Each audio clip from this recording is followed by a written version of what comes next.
paz do Senhor para todos? Amém. A paz do Senhor para todos? Amém. Abra sua Bíblia no livro de 2 Samuel, capítulo 6. Segundo livro do profeta Samuel, capítulo 6. Aleluia. Prometo, meus irmãos, não me delongar muito. Glória a Jesus. Aleluia. Segundo livro do profeta Samuel, capítulo 6. Nós leremos alguns versículos, a saber até o 9. Glória a Jesus. Diz assim: E tornou Davi a ajuntar todos os escolhidos de Israel em número de 30.000. E levantou-se Davi e partiu com todo o povo que tinha consigo de Baalá, de Judá, para levarem dali para cima a arca de Deus, sobre a qual se invoca o nome do Senhor dos Exércitos, que se assenta entre os querubins. E puseram a arca de Deus em um carro novo, e a levaram da casa de Abinadab, que está em Geba, e Uzá e Aiô, filhos de Abinadab, guiavam o carro novo. E levando-o da casa de Abinadab, que está em Geba, com a arca de Deus, Aiô ia adiante da arca. E Davi e toda a casa de Israel alegravam-se perante o Senhor, com toda sorte de instrumentos de madeira, de faia, com harpas, e com saltérios, e com tamboris, e com pandeiros, e com símbolos. E chegaram à eira de Nacon. Estendeu Uzá a mão à arca de Deus e segurou-a, porque os bois a deixavam pender. Então a ira do Senhor se acendeu contra Uzá, e Deus o feriu ali por esta imprudência, e morreu ali junto à arca de Deus. E Davi se contristou, porque o Senhor abrira rotura em Uzá, e chamou aquele lugar Pérez Uzá até ao dia de hoje. E temeu Davi ao Senhor naquele dia, e disse: Como virá a mim a arca do Senhor? Amém? Amém. Repita comigo: trazendo a arca. Trazendo a arca. Mais uma vez: trazendo a arca. Trazendo a arca. Mas como? Mas como? Amém? Senta aí dando glória a Jesus e fazendo essa pergunta no seu coração. Aleluia. Deus seja louvado na vida de cada jovem que colocou no seu coração o desejo de vir servir a Deus. Há outros que nesta hora estão entregando a sua vida ao pecado, ao diabo e às vezes, tristemente, à morte. Mas vocês nesta noite escolheram a vida. Aleluia. Vocês nesta noite escolheram o melhor da terra. Vocês escolheram aquilo que é considerado para o israelita em relação à sua vida com Deus, o leite e o mel, que mana de uma terra boa. Irmãos, viver em Cristo Jesus é como viver numa terra que mana leite e mel. Viver na presença de Deus é viver numa terra de delícias. Se algum colega de escola ou de trabalho quer questionar você quanto a isso, não se sinta entristecido. Ele não conhece o sabor do mel que você se alimenta nesse lugar. Ele não conhece a glória do Deus que nos visita quando estamos reunidos num momento como esse. Você é bem-aventurado, você é um herói, você é um valente, e louvado seja Deus pela tua vida nesta noite. Já seria tranquilo você ir para uma congregação num local talvez menos íngreme, menos elevado, mas tu resolveu subir aqui no monte, quase no, bem, o nome, nós tínhamos uma subcongregação aqui do Ouro Preto que chamava Outeiro, né? O povo gosta de morro aqui mesmo, gosta de subir monte, e você é bem-aventurado, você vai sair com um presente de Deus aqui nessa noite, você vai sair enriquecido aqui nesta noite. Aleluia! Mas cabe a mim nesta noite trazer uma exortação, e não confunda exortação com repreensão. Exortação é a melhor coisa que Deus pode fazer na nossa vida. Repreensão é bom também, porque é um momento em que a gente se desvia da morte e do perigo, quando Deus me repreende, diz que eu estou errado, que eu não estou certo e que eu preciso mudar. Exortação é quando você precisa de algo mais para conseguir ir em frente. É aquele dia que parece que você vai parar, ou durante essa semana você vai parar, a pilha já arriou, você não aguenta mais, você está aborrecido, você está triste, você está abatido. E aí vem o Espírito Santo, toma um vaso, toma um servo dele e ele te exorta. A exortação bíblica é aquele momento em que alguém te anima, com uma palavra forte, uma palavra que faz você ver o que está na escuridão, que faz você ver o que está escondido e você não sabe do risco, e vem a palavra da exortação. Barnabé, que era um homem que gostava de chamar as pessoas, né, a se animar. Paulo estava meio desanimado porque a igreja tinha medo dele. A igreja não estava na mesma sintonia que Paulo ainda, ou Paulo não estava na mesma sintonia que a igreja tinha um pouco de receio de receber a Paulo. Isso é complicado, quando você sente uma resistência das pessoas, quando você sente algo assim na vida da pessoa que parece que te afasta dela.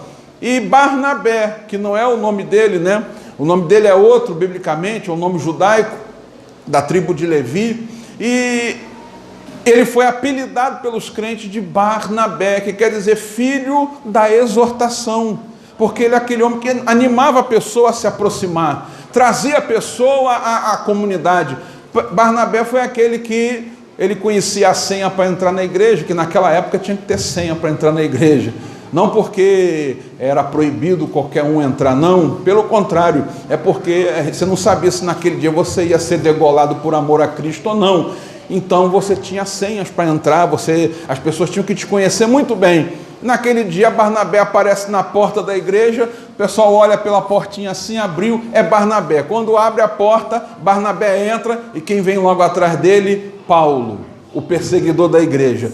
E o povo ficou apavorado com aquilo, mas não, calma gente, eu animei ele estava meio acanhado para vir, porque Jesus fez a obra na vida dele. Você olha para quem está do teu lado, você vê que ele está meio acanhado, ele acha que ainda não é melhor, que não cresceu na fé, que ele precisa de alguma coisa, mas nesta noite eu te digo que você hoje vai sentir a renovação, a exortação bíblica vai entrar na tua vida e você vai se sentir apto a servir a Deus melhor. Não que eu esteja dizendo que alguém não esteja servindo a Deus melhor aqui, mas se o Espírito Santo nos indicou esse texto, nessa tarde eu estava buscando a Deus, ao meu coração veio essa palavra, é que nós precisamos de alguma coisa. O Espírito Santo te conhece muito bem, o Espírito Santo te conhece melhor do que tua mãe, conhece melhor do que o teu pai, o Espírito Santo conhece as tuas entranhas, os teus mais escondidos pensamentos, o Espírito Santo conhece. E nesta noite Ele vai discernir esses pensamentos da tua vida, nesta noite Ele vai trabalhar na tua vida, vai movimentar você de forma tremenda, vai fazer aquele reboliço de Ezequiel 37, vai movimentar a tua vida e vai te dar um rumo para você sair daqui nesta noite triunfante para servir a Deus melhor. Bendito seja o nome do Senhor Jesus. O texto que nós lemos, irmãos, trata de um momento em que Davi, irmãos, a gente pode dizer que era um dos melhores momentos, um dos momentos mais brilhantes da vida de Davi. Deus quer que você brilhe, meu filho. Deus quer que você faça sucesso na igreja. Se tem gente que se incomoda com o teu sucesso, não se incomoda com isso não, fique tranquilo, segue em frente. Deus quer fazer que você tenha sucesso, mas não sucesso segundo os homens, tá, irmãos? Não sucesso segundo padrões de beleza humana, não sucesso segundo padrões estipulados pela carne, pelo diabo e pelo mundo. Não, é um sucesso espiritual, sucesso que Elias alcançou quando orava e o fogo do céu descia, sucesso quando Eliseu pegou a capa de Elias e gritou: onde está o Senhor Deus de Elias? Ele tocou nas águas e as águas se abriram. Sucesso quando Moisés pegou o seu cajado, tocou nas águas do Mar Vermelho e o mar se abriu para aquele grande povo passar. Sucesso quando Pedro olhou para aquele aleijado e disse: eu não tenho prata nem ouro, mas o que eu te tenho eu te dou, em nome de Jesus o Nazareno, levanta e anda. É esse sucesso que o Espírito Santo quer dar na tua vida, que você fale e as coisas aconteçam no mundo espiritual. Você diz e os anjos têm que se virar para correr, sair da glória de Deus, porque Deus já mandou descer e eles vão até onde você está orando para Deus operar, e eles têm que fazer a obra imediatamente, porque o Deus do céu já ouviu a tua oração, atendeu a tua súplica e o milagre estará acontecendo na tua vida. Louvado seja o santo nome do Senhor Jesus. Davi estava fazendo sucesso. Ele tinha acabado de ser eleito pelos anciãos de Israel. Olha só que coisa interessante, irmãos. Muitas vezes a gente quer se atropelar as coisas que Deus já estabeleceu pelo seu próprio poder. Davi, irmãos, aproximadamente de 15 a 20 anos atrás desse evento aqui, ele recebeu na casa dele um profeta. Eu sei que você, em algum momento da sua vida, em relação a minha, com certeza já foi a muito mais consagrações que você, mas isso não quer dizer que a qualidade das tuas consagrações seja pior do que a minha. Mas você já deve ter ido a uma consagração, e eu tenho certeza. E se isso não aconteceu, hoje o Espírito Santo vai falar com você. Mas você já foi a consagração, e Deus usou o vaso, usou o profeta e falou do teu futuro, do teu ministério, da tua chamada. Já te colocou até num pastorado, já viu a cadeira que tu vai sentar no púlpito, já viu o sucesso que você vai ter na igreja como um grande vaso de Deus, como um instrumento poderoso na mão de Deus. E é interessante que você comece já naquela força, pensando que a coisa vai acontecer, e acontece o contrário. Fique tranquilo, os princípios bíblicos para o crescimento espiritual às vezes são diferentes dos nossos pensamentos. Louvado seja o nome do Senhor. No dia que Jesus foi cheio do Espírito Santo, o que, pastor? Até Jesus foi cheio do Espírito Santo? Sim, até ele foi cheio do Espírito Santo, porque a Bíblia diz que quando ele desceu as ribanceiras do Jordão para ser batizado por João Batista, para se cumprir toda a justiça, ele desce, e quando ele é batizado por João Batista, uma pomba desce em forma corpórea, era o Espírito Santo, e pousa na sua cabeça, e a partir daquele momento, Jesus é impelido pelo Espírito, não para os grandes congressos, ou os louvores exaltados, não. Deus o envia para o deserto. Não se apavore, mas eu tenho que falar em nome do Espírito Santo, que você que foi cheio do Espírito Santo, o Espírito já te apontou, o Espírito já disse quem você vai ser na obra dele. Não se apavore, mas ele vai precisar fazer você passar por certos desertos na tua vida, para você saber que nem só de pão viverá o homem, mas de toda palavra que procede da boca de Deus, isto viverá o homem.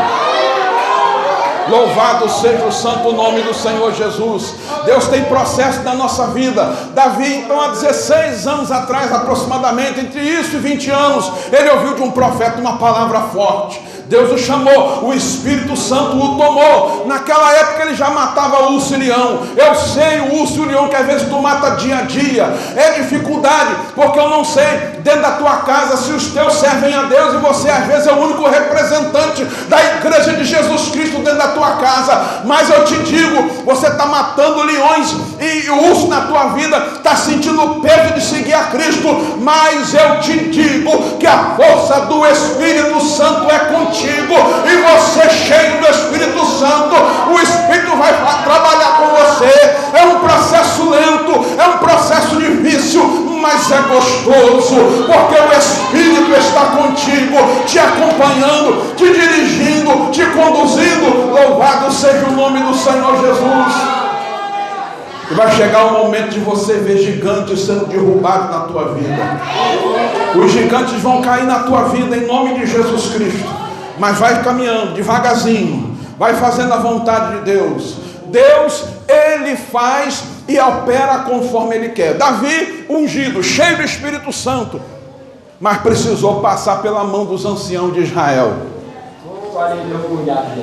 Judá rapidamente o aceita como rei da tribo de Judá, gente como a gente, fala o mesmo sotaque que eu. Às vezes acontece isso, né, irmãos? Chega alguém com um sotaque diferente do teu lado, em vez de ele falar cibolete, ele fala chibolete, e você bobeia e não vigia e pega logo a faca para cortar o pescoço do irmão. Vigia, porque às vezes ele tem um sotaquezinho diferente, ele tem um jeito diferente, o caminhar dele é diferente, ele vem de uma família diferente. Às vezes, irmãos, é fácil ver isso, que a Assembleia de Deus, se eu for perguntar da onde sua família se originou, vai vir de todos os cantos do Brasil, e cada um tem um jeitão, cada um gosta de comer a comida de um jeito. Um bota o arroz embaixo, o feijão em cima, e quem bota o feijão embaixo, o arroz em cima, acha uma abominação fazer isso. Tem aquele que mistura, faz aquela misturada com a carne, pega a carne e mistura com a comida, e tem gente que, meu Deus, que coisa horrível é essa, perdi até a fome. Mas é assim mesmo, ele vai falar chibolete do teu lado, e você fala cibolete, mas o Espírito Santo dá a interpretação, e a unidade da igreja permanece, e a glória de Deus desce sobre a igreja. Davi teve que passar pelo crivo dos anciãos, chegou lá na presença dos príncipes do povo, e Davi chegou lá: olha, o meu trabalho é esse, Jesus me ungiu, e vocês estão vendo as obras que eu tenho aí, e ele está certo, a partir de hoje, todas as tribos de Israel te seguirão, ó Davi. Fique tranquilo, se estão armando contra você, se estão levantando contra você falso testemunho, fique tranquilo, porque quem te defende é um advogado dos advogados, quem cuida da tua vida é Jesus. E até hoje eu não vi alguém ficar de pé quando toca no ungido do Senhor.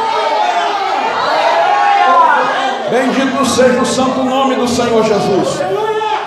Chegou a hora de Davi. Ele vai partir agora para o momento que ele precisa. Ele tem certeza: eu preciso da presença de Deus na minha vida. Ele teve a legitimação civil. Os anciãos o aceitaram como rei.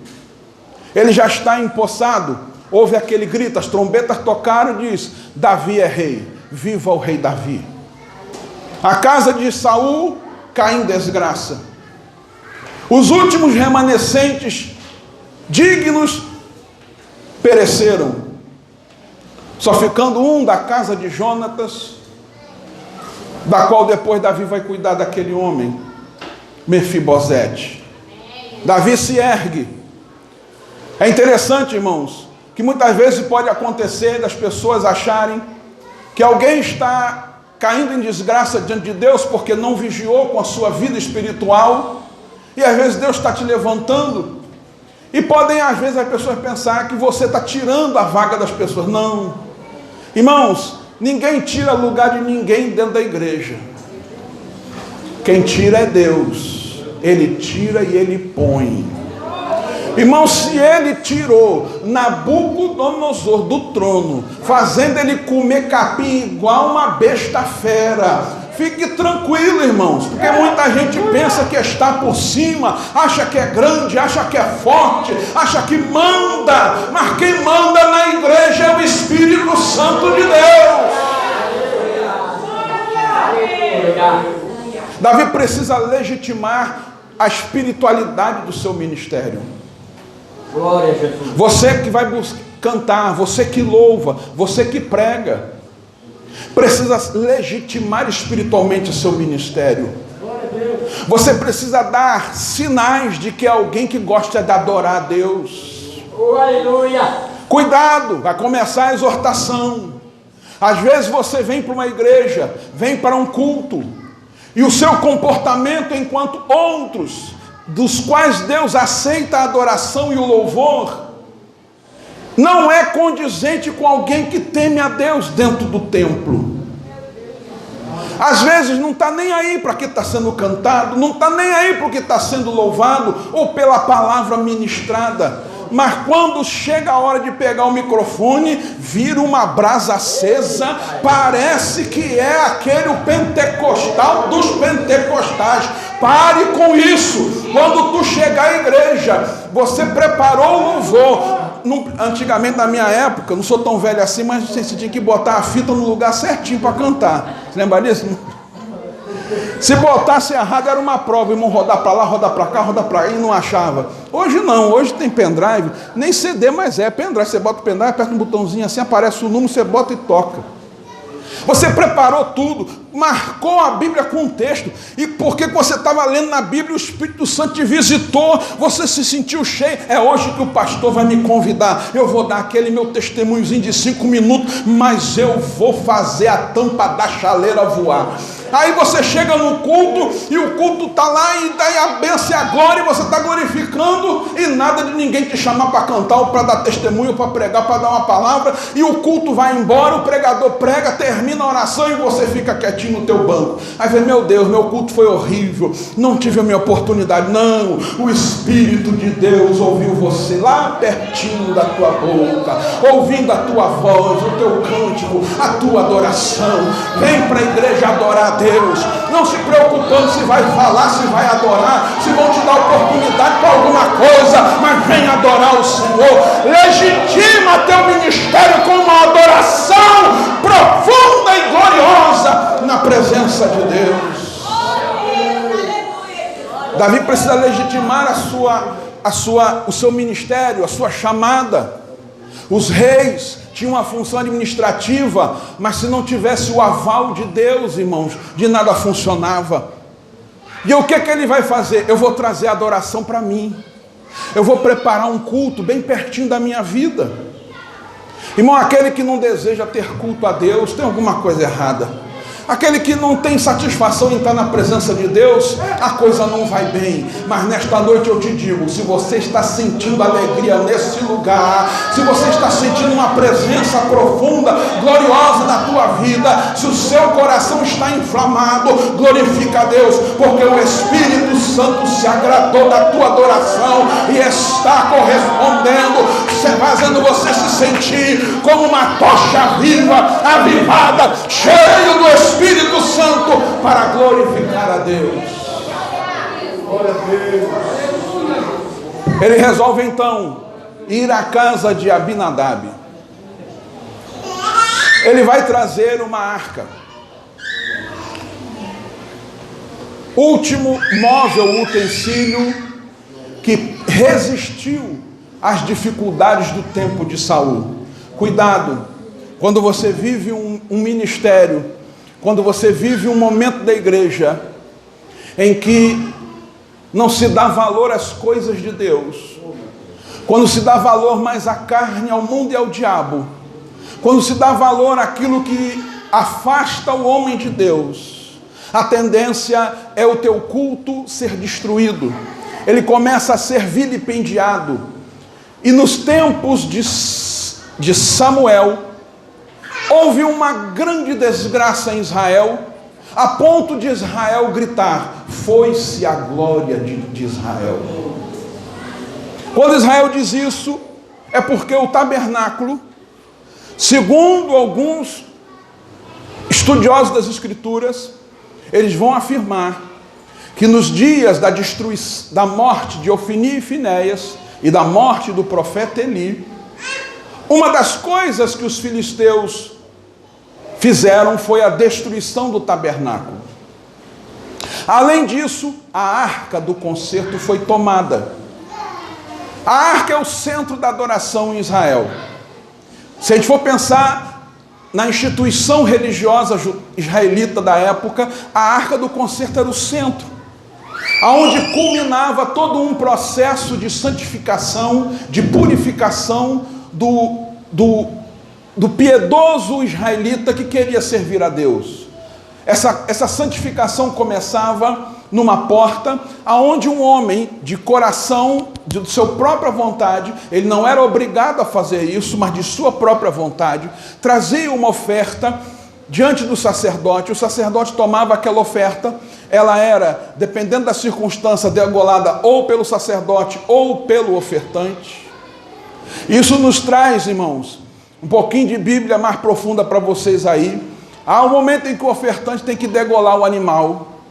E quando nós vamos lidar, irmão, com nossos problemas de pecado, a gente não pode achar o pecado é uma coisa natural na minha vida. Embora, segundo a antropologia bíblica, a coisa mais natural que existe na vida de um homem é pecado. Mas quando Jesus te transforma numa nova criatura, você não pode considerar o pecado uma coisa normal na tua vida. E o ato do ofertante degolar o animal, eu não sei quem já teve a oportunidade ou o prazer, se eu posso dizer assim, de degolar um animal. Se eu não aguentei ver meu pai matando um rato, irmãos, quando eu era garoto. Ele veio com uma pau assim, o meu tio segurou ele de um jeito assim num canto, e meu pai veio na cabeça assim, mas quebrou. Deu para ouvir a cabeça do bicho quebrando. Acho que eu não aguentei, eu tinha uns 11 anos. Eu fiquei assim, meu Deus, o que é isso? Para não aguentar ver um rato, imagina um ofertante pegar uma adaga, irmãos, o animal te olhando com os olhos esbugalhados, você botar a faca no pescoço dele, cortar e ver o sangue jorrar dentro de uma vasilha que você vai entregar para um sacerdote que vai entrar lá dentro do templo. Irmãos, eu tenho que olhar para os meus pecados e me consternar. Eu tenho que olhar para a vida que eu estou de prática errada e me entristecer. Eu não posso me embrutecer. A minha mente não pode se cauterizar, porque a minha vida com Deus só começa, irmão, se eu permitir que Ele, pelo sangue de Jesus, purifique a minha vida por completo e eu me rasgue para poder ter acesso à presença de Deus. Todo esse processo vai culminar no principal sacrifício que havia em Israel, que era chamado Dia de Perdão, que na língua hebraica moderna é chamado de Yom Kippur. Nessa data, nos tempos do templo de Jerusalém, do tabernáculo de Davi, de Moisés, o sacerdote entrava com esse sangue, não oferecido por alguém comum, mas oferecido por toda a nação. O próprio sacerdote realizava essa oferenda. Ele entrava e adentrava até a parte mais sagrada do tabernáculo. Um cubículo enquadrado, aonde no meio ficava tão somente a Arca da Aliança. Esse sacerdote, esse sumo sacerdote, entrava ali dentro com aquele sangue e aspergia sobre a tampa daquela arca. E a tampa era chamada de propiciatório, que vem da palavra propício. Você deve ter ouvido falar, olha, posso ir na tua casa hoje? A pessoa querendo rebuscar o português, hoje não é muito propício, porque não dá, hoje não vem. É aquele dia que eu não arrumei a casa, que eu não estou afim de botar uma roupa, estou com aquele pijama rasgado que eu gosto, porque é confortável. Aí o Juan, pastor Fábio, eu quero visitar o senhor. Hoje não é propício. Se eu falar para a Tatiana que vem alguém aqui, ela vai me pegar porque ela não arrumou a casa. Louvado seja o nome do Senhor. Então não é à toa que a tampa era chamada de propiciatório, porque quando o sangue caía sobre aquela tampa, o ofertante pecador tornava-se propício para ele chegar à presença de Deus. Carta aos Hebreus, capítulo 10, versículo 19. Tendo, pois, ousadia para entrar no santuário pelo sangue do Cordeiro, louvado seja o santo nome do Senhor. Entre numa vida de adoração, entendendo que você tem que estar santificado para entrar na presença de Deus. Então a arca é o centro, porque ali se culminava o momento da comunhão perfeita entre o homem e Deus, através do sangue de um cordeiro e uma tampa que dava permissão de ser derramado ali o sangue, para que Deus perdoasse os pecados de todo o povo. Aquela arca então é centro, é até ali que você tem que chegar. Uma certa vez, em uma oração muito fervente, sentindo uma alegria muito grande, eu pedi para Deus, permita-me entrar na tua presença. Quando eu falei assim, irmãos, eu dentro do meu quarto, é uma sensação que sempre vem a mim, parece que eu sou transportado, percebo-me ali, estou dizendo, porque o pastor Fábio diz que foi arrebatado. Não, irmãos, eu percebo que estou no lugar, mas sinto que a minha mente, o meu espírito é transportado para lugares misteriosos, aonde só eu e Deus habita. Louvado seja o nome do Senhor. Tem lugar assim para você também na presença de Deus. E ali naquele momento eu me senti como um passarinho. Me vi passando pelas portas do átrio, passei por cima do altar do holocausto, passei pela porta do lugar santo, olhei à minha direita a mesa dos pães da proposição, o candelabro de 7 baços passou, eu voava igual um passarinho, via o altar do incenso levantando aquele fumo, atravessei o fumo e o véu. Quando eu ia bater de cabeça nas asas dos querubins, uma apontada para a outra, a minha boca se abriu em línguas estranhas e eu senti a gloriosa presença de Deus na minha vida. Deus, Ele quer que você entre na presença dEle. É interessante o passarinho, irmãos. O passarinho tem que ter os ossos mais leves. Já viu como é que é osso de galinha leve? Apesar que ela não voa devagar. Quando ela precisa, ela dá uma voada, quando vê a morte chegando. Mas se você vê os ossos de todas as aves, tem que ser muito leve. São fortes, mas são leves. Às vezes muito peso da nossa vida, da minha vida, irmãos, atrapalha eu voar para Deus. Atrapalha eu me erguer da terra. O nome desse peso é carne. E não estou falando de corpo não, porque é com esse corpo aí que tu adora a Deus, tá bom? É com esse corpinho que você tem aí. Uns são maiores, outros são menores. Aí, irmão Dani. Os maiorzão, pequenininho, mirradinho, mas é o corpo que Deus te deu para tu adorar Ele. Teu corpinho, meu irmão, minha irmã, é templo do Espírito Santo de Deus. Mas precisa ser leve. Carne é uma natureza que habita o homem e é pesado demais. Mas quando você deixa o Espírito dominar a tua vida, essa carne ela é esmagada, reprimida, afastada, expulsa da tua vida e você se torna leve como uma pluma para poder entrar na presença de Deus. Lá não tem peso de pecado não, tem peso de glória. O peso que tu tens que carregar nesta noite para casa não é o peso do teu pecado não, mas é o peso da glória de nosso Senhor Jesus Cristo, que vai pesando cada vez mais na minha vida, mas cada vez que essa glória pesa em mim, mais forte eu fico, mais cheio eu fico, mais homem de Deus eu fico. Legitima a tua adoração. Aleluia!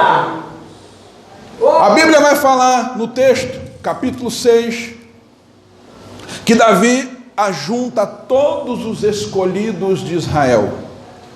E a gente vai pesquisar, mas que escolhidos são esses? Israel não é uma nação escolhida? Mas Deus está falando aqui de uma tribo. Homens que têm uma chamada. Não despreze o dom que há em ti, pela imposição das mãos do ministério. Não despreze o que Deus te deu, pois vai ter um momento que Ele vai te chamar para você exercer esse dom na presença dEle. Davi chama escolhidos, e você vai verificar que escolhidos são esses. Eles são os levitas.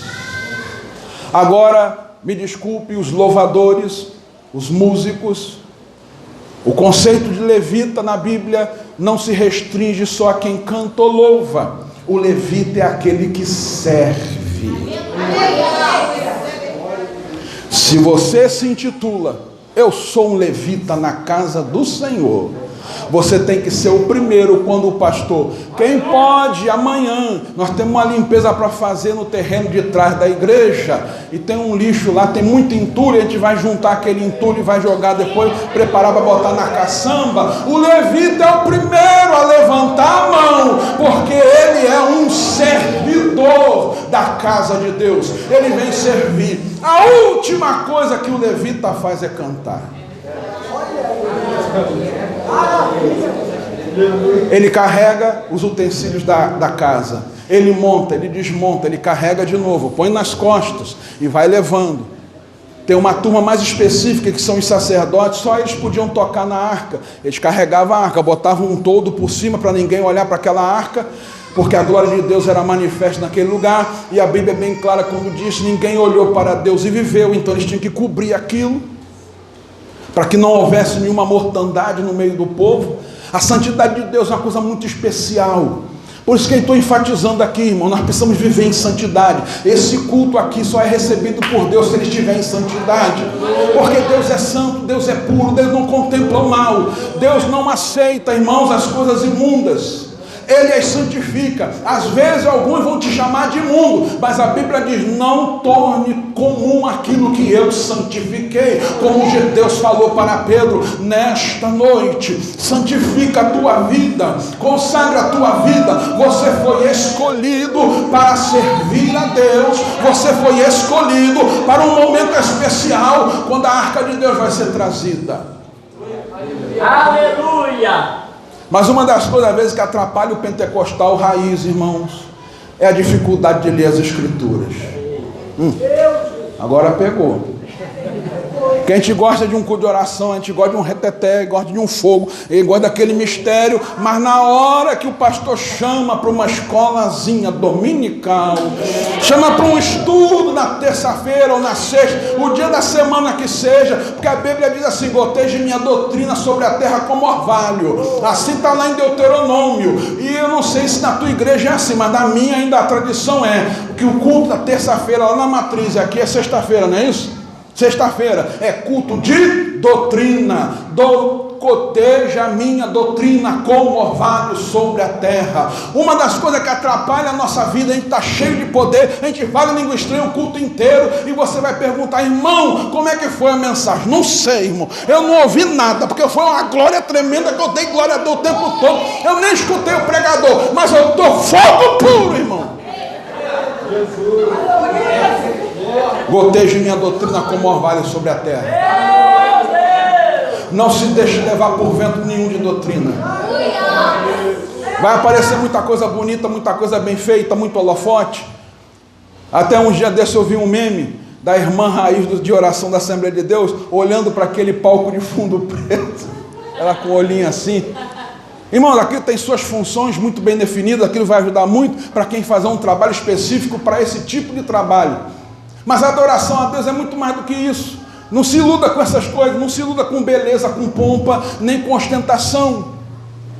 Se a pessoa está com o microfone, chure na mão, ou se você está com aquele microfone, eu me lembro o primeiro microfone lá que a juventude comprou, irmãos, isso vamos fazer uns 30 anos, e comprou aquela caixinha de som e comprou aquele microfone de karaokê para fazer nosso trabalho de oração na igreja.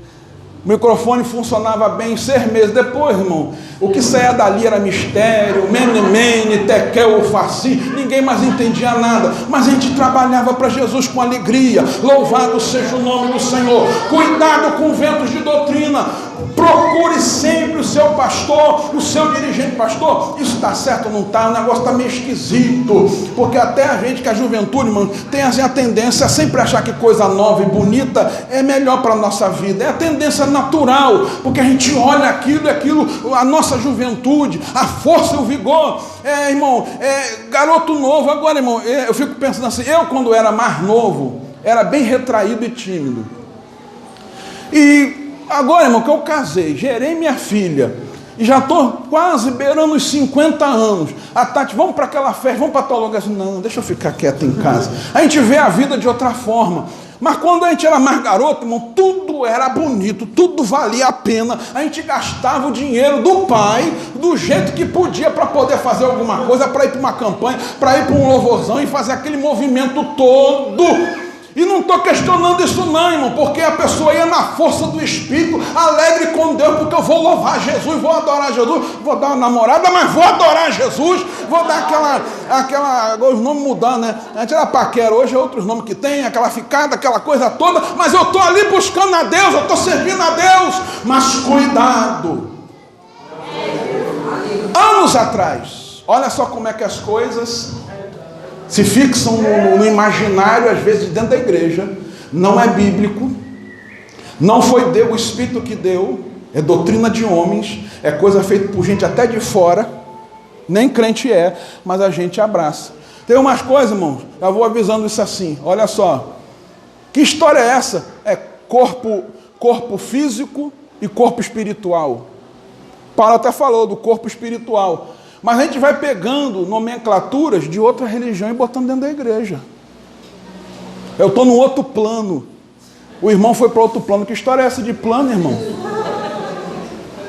Vigia, porque vai entrando nas coisas. Anos atrás, após aquela tragédia com a morte dos sacerdotes e o roubo da arca, quando a arca foi lá para o templo de Dagon, a gente pensa uma coisa, irmãos, nós aqui não somos a coisa mais importante do culto, não. Eu sou importante para Deus, mas a coisa mais importante aqui dentro é Jesus manifesto. Que a glória é dele. A minha glória, a outrem eu não dou.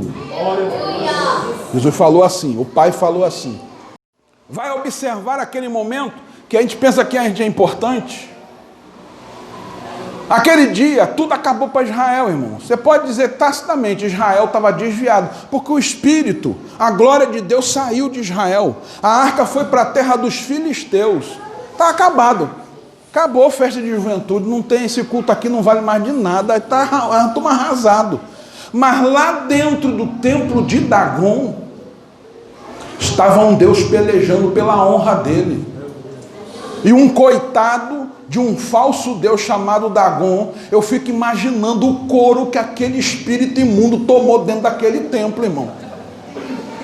Querendo correr para lá e para cá, e o chicote de Deus batendo. É assim que vocês vão me tratar? É? Vocês vão ver o que vai acontecer, aonde eu vou ferir cada um de vocês aqui. E quando abrir as portas, a cabeça de Dagon lá, com os olhos bugalhados, olhando para eles, a estátua toda arrebentada, prostrada diante da arca do concerto, e as hemorroidas começou a ferir aquele povo, umas ratazanas gigantes entrando nas casas, mordendo todo mundo, o povo gritava. Isso foi 7 meses, irmãos. Tu pensa, a igreja acabou. Eu, como dirigente de congregação, o pastor Genésio aqui, Jesus, ai meu Deus, a igreja acabou. Meu Deus, eu não aguento mais não. Eita, eu não aguento mais não. Tati, tem misericórdia, Jesus. Tati, ai, me dá um chá aí que eu não aguento mais não. A igreja acabou. Estou com aquela lamento de Elias, lá no Monte Horebe. Vai para o monte para ficar lamentando, vai para o monte para ficar reclamando. Ai, acabou tudo, mataram os profetas, derrubaram teus altares. Já Elias, não é assim não, meu filho. Não é assim que eu trabalho, não. Ele rebentou com Dagon naquela noite lá, e foi só ferida sobre o povo filisteu. Tiveram que devolver a arca, irmãos, porque a glória de Deus ninguém toma, não. Nesta noite Deus quer lidar com o seu povo para te avisar: meu filho, a minha glória ninguém chamusca não, a minha glória ninguém derruba não, mas eu estou aqui nesta noite para que você avive a tua fé, seja cheio do Espírito Santo, porque a minha glória vai voltar para a tua vida. A arca volta, mas presta atenção como os filisteus devolveram a arca. Pegaram bois, botaram em cima da arca. Aí eu estava lendo. Quando eles pegaram a arca, eles olha, pega 2 vacas paridas, isto é, que deram novilho naquela semana. Irmãos, a coisa mais difícil é você tirar o filho de uma mãe, irmãos. Vai dar problema. Chega perto de uma vaca parida para tu ver o que acontece. Chega perto do bezerrinho para tu ver o que acontece. Teve irmão que não vigia, foi para monte assim, está filmando, está a vaca assim olhando para ele assim. Ó. Aí ele está lá, Jesus, eu estou aqui na tua presença, daqui a pouco o Santo Jesus tem poder, ele correndo e a vaca atrás. Tem que vigiar, irmãos. Pega 2 vacas assim, vacas paridas. Deixa os filhos, amarra longe. Põe as vacas, a arca em cima. Se as vacas voltar para o curral onde estão os filhotes dela, Deus não está nesse negócio. Filisteu, irmãos. Presta atenção, você aprende muita coisa com os filisteus. Pastor, o que é isso? O sangue de Jesus tem poder. Você vai ver nessa mesma guerra, os filisteus dizendo assim, trouxeram a arca da aliança no meio da arraial, o grito está tão grande que a terra está tremendo. O que os filisteus disseram? É o fim, acabou. Não, sejamos homens. Muitas vezes, irmãos, não adianta tu gritar, o sangue de Jesus tem poder, se tu não é homem. E eu não estou dizendo homem em força de violência, não. É homem para cumprir contrato. Homem ou mulher para cumprir o que fala. Para dizer sim, sim e não, não. Para andar do jeito que um crente anda. Sem engano, sem mentira, sem confusão, sem disse-me-disse. Os filisteus disseram, sejamos homens. E eles venceram aquela guerra. Aqui do mesmo jeito. Vamos ser humildes, que a gente venceu aquela guerra legitimamente, mas a gente se meteu com um Deus que não tem que se meter não, porque se Deus ama aquele povo, pode ser o traste que for, mas Deus ama. Irmão, não adianta, a pessoa pode te chamar de tudo quanto for, nome de baixo calão, te humilhar, te aborrecer, dizer que tu não presta, que tu não vale nada, mas Jesus olhou para ti e te amou de tal maneira que deu o seu Filho unigênito, para que você creia nele e seja liberto e salvo. Louvado seja o nome do Senhor Jesus. Botaram no carro, as vacas não foram para o curral atrás dos filhotes, seguiram para o caminho de Bet-Semes até a divisa da terra. Aí fala, Deus está nesse negócio. Você olha para os carros, a arca em cima, é verdade, está escrito, Deus está nesse negócio. Mas cuidado, Deus pode estar num negócio, mas contigo ele trabalha diferente. Você vê muito crente pato aí, mergulhando em água suja, e você acha que a vida dele, ele está, meu Deus, mas com essas histórias esquisitas, e o fulano vem, começa a cantar, o fogo cai, esse pregador, eu estou sabendo de uns negócios meio estranhos dele aí, mas quando ele prega, Deus batiza, Deus renova, Deus faz uma obra tremenda, fica de olho aberto. Porque o negócio contigo é mais estreito, meu filho. O negócio contigo é na justiça, é na santidade, é na pureza. Deus tem um compromisso contigo. Deus não tem compromisso com carnais, não. Deus tem compromisso com gente espiritual. O povo viu essa coisa, esse milagre, do jeito que foi feito nos filisteus, hein? Foi os filisteus, fizeram culto lá para pedir perdão a Deus, e Deus aceitou o perdão deles. Que a hemorroida sumiu, os ratos desapareceram, fizeram umas ofertas, né? Oferta boa. É interessante, mas o ímpio, quando está no aperto, mas dá oferta de valor para a igreja, a gente fica numa miséria, achando um negócio que quando o pastor fala de negócio assim, não, dá para virando igreja universal, e que história é essa? Um negócio não dá assim não, essas igrejas assim, não, pentecostal, não, aqui é diferente, pastor, não, mas fica numa miséria, uma coisa esquisita. Abre teu coração para a obra de Deus. Esses ministérios não vai crescendo, meu Deus, como é que cresce desse jeito? Porque o povo vai, mas é com alegria, eles fazem a campanha, mete de cabeça mesmo, irmão, mas Deus nesta noite te chama também. Abre teu coração e serve a Deus com tuas fazendas. Israel ficou no imaginário coletivo, popular de Israel, que a arca se carregava desse jeito.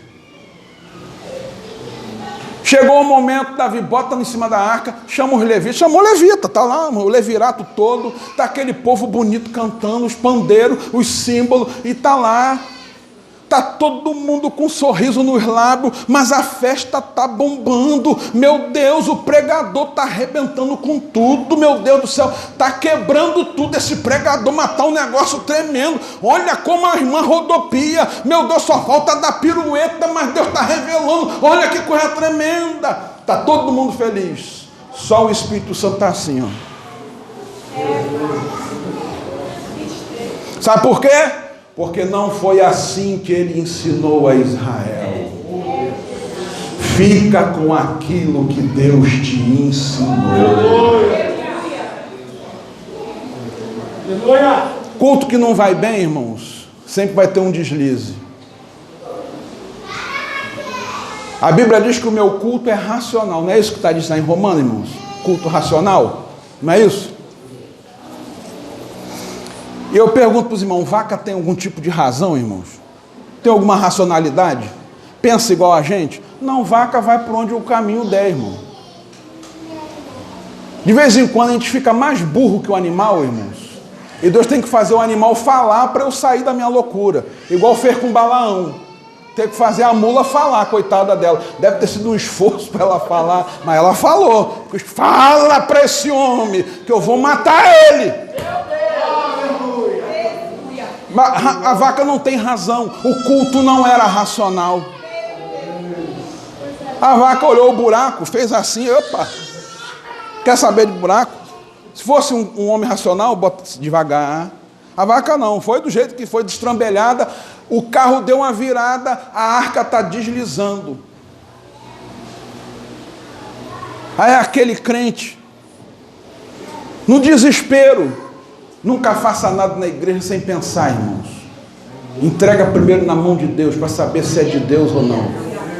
Com esse pastor, chegou a família, ora pela minha filha que está morrendo, é vaso de Deus, é um vaso tremendo, a família orando. Aí o pastor ia orar, chegar em casa, Deus falou assim com esse homem de Deus, não te mete nesse negócio, porque eu estou operando. Aí ele, chegava a desconvidar, não, já orou, amém, Deus abençoe, está na dele lá. Fábio, não me meti não, porque Deus falou ao meu ouvido, não te mete neste negócio. Irmão, Deus fala contigo para você não se meter, tu vai se meter, irmão. A arca está pendendo, os negócios são de Deus, mas o Uzá, tadinho, foi botar a mão para segurar.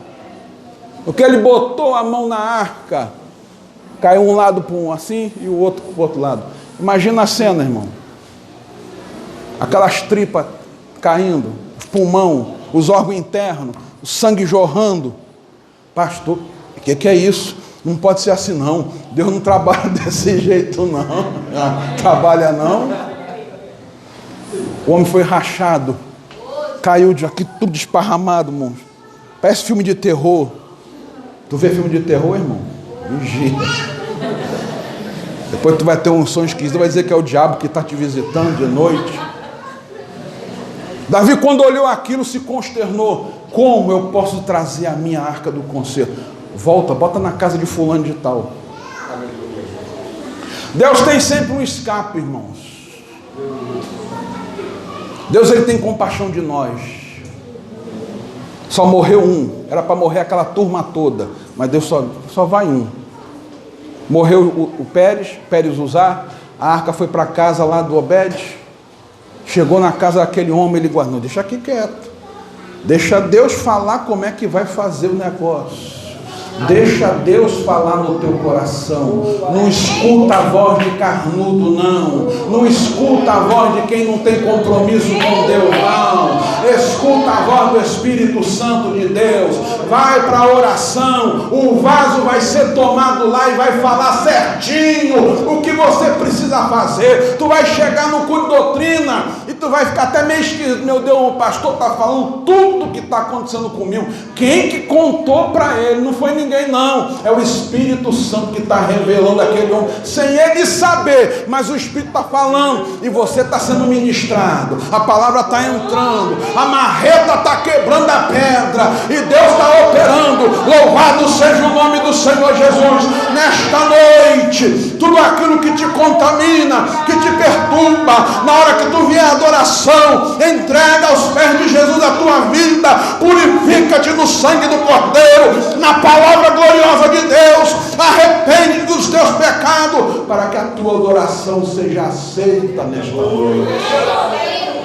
Fique de pé, meus irmãos, a hora já se avançou muito. Glória seja dada ao nome do Senhor. Levanta a tua mão. Senhor Jesus, muitos dizem, eu quero trazer a arca, mas como eu vou trazer esta arca?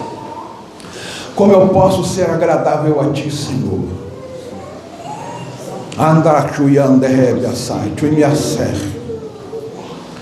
Deus, tu tem teus escolhidos aqui nesta noite. Eles foram escolhidos por ti. Eles foram escolhidos por ti, Jesus, para uma obra específica, para uma obra forte, para uma obra grande. Não é pequeno, não. Nesta noite eu te clamo, meu Deus, em nome de Jesus Cristo Nazareno, visita agora teu povo. Visita estes jovens, Senhor, que eles saiam na força do teu Espírito e tomem nas mãos aquilo que tem que tomar nas mãos, pois são sacerdotes teus. Não é para carregar a vida cristã de qualquer jeito, não. Tem que pôr no ombro o peso da glória, tem que pôr o peso da glória, sobre a vida. Deus, nesta hora, visita-nos, Senhor, e nos dá força e capacidade de pôr nos ombros a responsabilidade de um culto agradável a Ti, Senhor. É o que eu te peço nesta noite, ó Deus, em nome de Jesus Cristo, em nome de Jesus, sobre a vida de cada um. Amém e amém. Deus abençoe os irmãos, em nome de Jesus.